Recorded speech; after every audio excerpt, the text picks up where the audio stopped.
Hi friends, welcome back to Manasu creations YouTube channel. ನೋಡಿ, ಇವತ್ತು ಚಪಾತಿಗೆ ಬೀಟ್ರೂಟ್ ಪಲ್ಯ ಮಾಡಿದ್ದೀನಿ. ಸೊ ಬೀಟ್ರೂಟ್ ಪಲ್ಯ ಹೆಲ್ತ್ಗೆ ತುಂಬ ಒಳ್ಳೆಯದು. ಸೊ ಇದು ಹೇಗೆ ಮಾಡೋದು ರೆಸಿಪಿ ಅನ್ನೋದನ್ನು ನೋಡೋಣ ಬನ್ನಿ. ಸೊ ಚಪಾತಿ ಮತ್ತು ಬೀಟ್ರೂಟ್ ಪಲ್ಯ ಹೆಲ್ತ್ಗೆ ತುಂಬ ಒಳ್ಳೆಯದು. ಸೊ ಬನ್ನಿ, ಇದಕ್ಕೆ ಏನೇನು ಇಂಗ್ರೀಡಿಯೆಂಟ್ಸ್ ಬೇಕು ಅನ್ನೋದು ನೋಟ್ ಮಾಡ್ಕೊಳ್ಳಿ. ಸೊ ಒಂದ್ಸಲ ಟ್ರೈ ಮಾಡಿ, ಹೇಗಿತ್ತು ಅಂತ ಲೈಕ್ ಮಾಡಿ, ಶೇರ್ ಮಾಡಿ, ಸಬ್ಸ್ಕ್ರೈಬ್ ಮಾಡ್ಕೊಳ್ಳಿ ಮನಸ್ಸು ಕ್ರಿಯೇಷನ್ಸ್ ಯೂಟ್ಯೂಬ್ ಚಾನಲ್ನ. ಬನ್ನಿ ನೋಡೋಣ ಏನೇನು ಇಂಗ್ರೀಡಿಯೆಂಟ್ಸ್ ಬೇಕು ಅಂತ. ಈಗ ಏನೇನು ಇಂಗ್ರೀಡಿಯೆಂಟ್ಸ್ ಬೇಕು ಅಂತ. ನಾನು ಬೀಟ್ರೂಟ್ ಒಂದು 2 ದಪ್ಪ ಇರೋ ತೊಗೊಂಡಿದ್ದೀನಿ. ಸೊ ಸಣ್ಣಕ್ಕೆ ಈ ಥರ ಕಟ್ ಮಾಡಿ ಇಟ್ಕೊಂಡಿದ್ದೀನಿ. ಬೇಕಾದರೆ ಇದ್ರ ತುರಿದು ಕೂಡ ಇಟ್ಕೋಬೋದು. ನೋಡಿ, ಒಂದು 2 ಸಣ್ಣ ಗಾತ್ರದ್ದು ಈರುಳ್ಳಿ ಇಟ್ಕೊಂಡಿದ್ದೀನಿ. ನೀವು ಎಷ್ಟು ಕ್ವಾಂಟಿಟಿಯಲ್ಲಿ ಮಾಡ್ಕೋತೀರೋ ಬೀಟ್ರೂಟ್ನ ಅಷ್ಟು ಮಟ್ಟಕ್ಕೆ ನೋಡಿಕೊಂಡು ಈರುಳ್ಳಿನ ಕಟ್ ಮಾಡ್ಕೊಳ್ಳಿ. ಕರಿಬೇವು ಮತ್ತು ಸ್ವಲ್ಪ ಬೆಳ್ಳುಳ್ಳಿ ಜಜ್ಜಿ ಇಟ್ಕೊಂಡಿದ್ದೀನಿ. ಖಾರಕ್ಕೆ ಹಸಿಮೆಣಸಿನ್ಕಾಯಿ, ನೀವು ಬೇಕಾದರೆ ರೆಡ್ ಚಿಲ್ಲಿ ಕೂಡ ಯೂಸ್ ಮಾಡ್ಕೋಬೋದು. ಮತ್ತು ಕೊತ್ತಂಬರಿ ಸೊಪ್ಪು, ಆಮೇಲೆ ಕಡಲೆಬೇಳೆ ಮತ್ತು ಸಾಸಿವೆ ಮತ್ತು ತೆಂಗಿನಕಾಯಿ ಸ್ವಲ್ಪ ಹಾಕ್ಕೊಳ್ಳೋಣ, ಚೆನ್ನಾಗಿರುತ್ತೆ. ಸೊ ಬನ್ನಿ ಈಗ ಹೇಗೆ ಮಾಡೋದು ಅಂತ ನೋಡೋಣ. ಒಂದು ಬಾಣಲೆಯಲ್ಲಿ ಎಣ್ಣೆ ಹಾಕಿ ಕಾಯ್ಸೋಕೆ ಇಟ್ಕೊಳ್ಳೋಣ. ನೋಡಿ, ಒಂದು 4-5 ಸ್ಪೂನ್ ಎಣ್ಣೆ ಹಾಕ್ಕೊಂಡು ಸಾಸಿವೆ 1 ಸ್ಪೂನ್ ಹಾಕ್ಕೊಳ್ಳೋಣ. ನೋಡಿ, ಜಜ್ಜಿರೋದು ಬೆಳ್ಳುಳ್ಳಿ ಹಾಕ್ಕೊಳ್ಳೋಣ. ಗ್ರೀನ್ ಚಿಲ್ಲಿ ಹಾಕ್ಕೊಳ್ಳೋಣ. ಕಡಲೆಬೇಳೆ ಹಾಕ್ಕೊಳ್ಳೋಣ. ಸ್ವಲ್ಪ ಗೋಲ್ಡನ್ ಬ್ರೌನ್ ಬರೋವರೆಗೂ ಫ್ರೈ ಮಾಡಿ. ಇದೆಲ್ಲ ಒಗ್ಗರಣೆ ಮಾಡುವಾಗ ಸ್ವಲ್ಪ ಮೀಡಿಯಮ್ ಫ್ಲೇಮಲ್ಲಿ ಇಟ್ಕೊಳ್ಳಿ, ಇಲ್ಲಾಂದರೆ ಸೀದ್ಬಿಡುತ್ತೆ. ಕರಿಬೇವು ಹಾಕ್ಕೊಳ್ಳೋಣ. ಈಗ ಈರುಳ್ಳಿ ಹಾಕ್ಕೊಂಡು ಗೋಲ್ಡನ್ ಬ್ರೌನ್ ಬರೋವರೆಗೂ ಫ್ರೈ ಮಾಡ್ಕೊಳ್ಳಿ. ಈಗ ಹೈ ಫ್ಲೇಮಲ್ಲೇ ಇಟ್ಕೊಂಡು ಫ್ರೈ ಮಾಡ್ಕೊಳ್ಳಿ. ನೋಡಿ, ಆನಿಯನ್ ಎಲ್ಲ ಗೋಲ್ಡನ್ ಬ್ರೌನ್ ಆಗಿದೆ. ಸೊ ಈಗ ಇದು ಕಾಯಿ ಕಟ್ ಮಾಡಿ ಇಟ್ಕೊಂಡಿದ್ವಲ್ಲ ಬೀಟ್ರೂಟು, ಸೊ ಅದನ್ನು ಹಾಕ್ಕೊಳ್ಳೋಣ. ನೀವು ಈ ಟೈಮಿಗೆ ತುರ್ಬಿ ಕೂಡ ಹಾಕ್ಕೋಬೋದು. ಇದನ್ನು ಚಪಾತಿಗೆ ಸೈಡ್ ಡಿಶ್ಗೆಲ್ಲ ಚೆನ್ನಾಗಿ ಈ ಥರ ಮಾಡಿದರೆ ಸೈಡ್ ಡಿಶ್ಗೆಲ್ಲ ಚೆನ್ನಾಗಿರುತ್ತೆ, ಮತ್ತು ಚಪಾತಿಗೂ ಚೆನ್ನಾಗಿರುತ್ತೆ.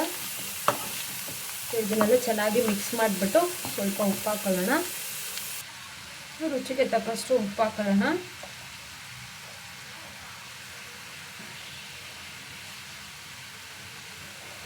ಸೊ ಉಪ್ಪು ಹಾಕ್ಬಿಟ್ಟು ಒಂದ್ಸಲ ಚೆನ್ನಾಗಿ ಮಿಕ್ಸ್ ಮಾಡಿಬಿಟ್ಟು ಇದು ಒಂದು ಅರ್ಧ ಗ್ಲಾಸ್ ಹಾಕೊಳ್ಳೋಣ ನೀರು.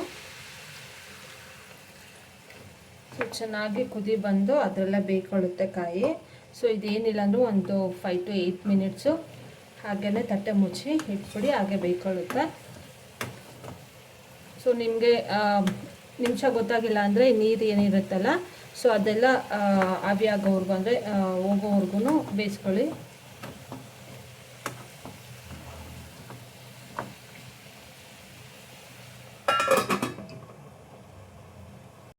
ಬನ್ನಿ ನೋಡೋಣ ಈಗ ಬೆಂದಿದೆಯಾ ಅಂತ. ಮಧ್ಯದಲ್ಲಿ ಆವಾಗ ಒಂದ್ಸಲ ಕೈ ಆಡಿಸ್ತಾ ಇರಿ. ನೋಡಿ, ಇದು ನೀರಿನ ಅಂಶ ಎಲ್ಲ ಆಲ್ಮೋಸ್ಟ್ ಬಿಟ್ಕೊಂಡಿದೆ, ಹೋಗಿದೆ ನೀರೆಲ್ಲ. ಸೊ ಇನ್ನೂ ಸ್ವಲ್ಪ ಬೇಯಬೇಕು. ಸೊ ಇದೇನಿಲ್ಲ ಅಂದರೂ ಒಂದು 5ರಿಂದ 10 ನಿಮಿಷ ಟೈಮ್ ತೊಗೊಳುತ್ತೆ.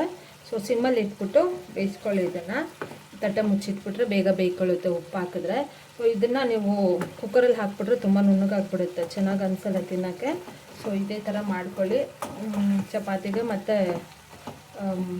ರೈಸು, ರಸಮ್ಮು ಇಲ್ಲ ಬೇಳೆ ಸಾರು ಆ ಥರ ಮಾಡಿದಾಗ ಸೈಡ್ ಡಿಶ್ಗೆ ತುಂಬ ಚೆನ್ನಾಗಿರುತ್ತೆ. ಮತ್ತು ಬೀಟ್ರೂಟು ಹೆಲ್ತು ಕೂಡ ತುಂಬ ಒಳ್ಳೆಯದು.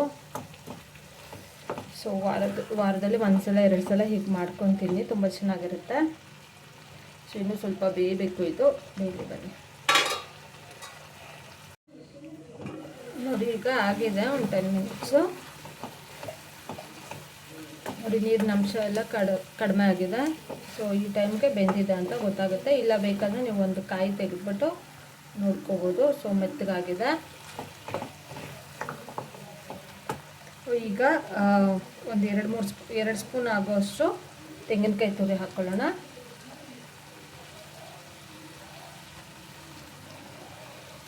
ಮತ್ತು ಕೊತ್ತಂಬರಿ ಸೊಪ್ಪು,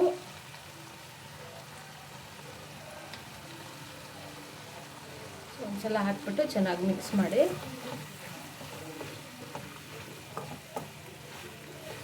ಬೀಟ್ರೂಟ್ ಆಲ್ರೆಡಿ ಸ್ವೀಟಾಗೇ ಇರುತ್ತೆ. ಸೊ ಸ್ವಲ್ಪ ತೆಂಗಿನಕಾಯಿ ಹಾಕ್ಕೊಂಡ್ರೆ ಚೆನ್ನಾಗಿರುತ್ತೆ ಟೇಸ್ಟು, ಅದಕ್ಕೋಸ್ಕರ. ಹಾಗಾಗಿ ನೀವು ಸ್ವಲ್ಪ ಖಾರನ ಸ್ವಲ್ಪ ಜಾಸ್ತಿ ಇಟ್ಕೋಬೇಕಾಗತ್ತೆ. ಇಲ್ಲ ಖಾರ ಜಾಸ್ತಿ ಬೇಡ ಅಂತಂದರೆ ನಿಮ್ಗೆ ಎಷ್ಟು ಬೇಕೋ ನೋಡಿಕೊಂಡು ಖಾರ ಹಾಕ್ಕೊಳ್ಳಿ. ಸೊ ನೋಡಿ ಆಗಿದೆ ಈಗ.